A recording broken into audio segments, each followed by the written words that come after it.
मला वाटतं की त्यांनी याची काळजी करू नये।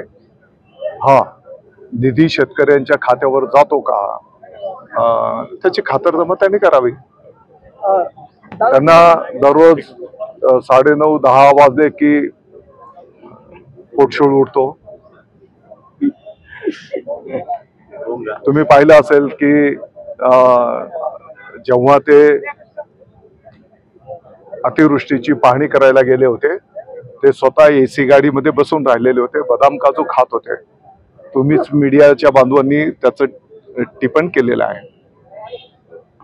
दुसरीकडे विरोधक जे आहेत उद्धव ठाकरे गटातले शिवसेना जे असतात हमरडा पोटे राज्यभरामध्ये काय नाही बघा,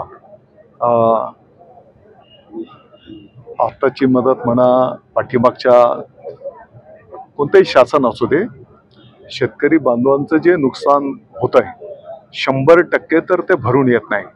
परंतु आपण जर बघितलं असेल तर चालू मदत ही आजपर्यंतच्या इतिहासातली सगळ्यात मोठी मदत आहे। साधारणपणे 30,000 कोटींच्या पेक्षा जास्तीचं पॅकेज या सर्व बाबींच्यासाठी देण्याचा निर्णय करण्यात आलेला आहे। याच्यापैकी काही रक्कम तर ऑलरेडी वर्ग झालेली आहे आणि उर्वरित रक्कम पण दीपावलीच्या पूर्वी ज्यांचं नुकसान झालेलं आहे त्या सर्व शेतकरी बांधवांच्या खात्यावर वर्ग करण्याचा निर्णय सरकारने केलेला आहे।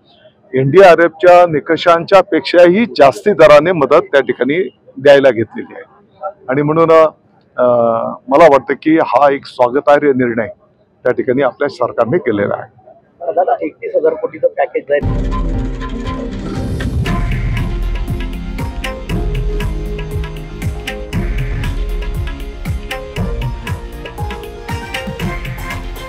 हे आहे देशातील नंबर 1 न्यूज नेटवर्क आणि आपण पाहत आहात TV9 मराठी, एकमेव।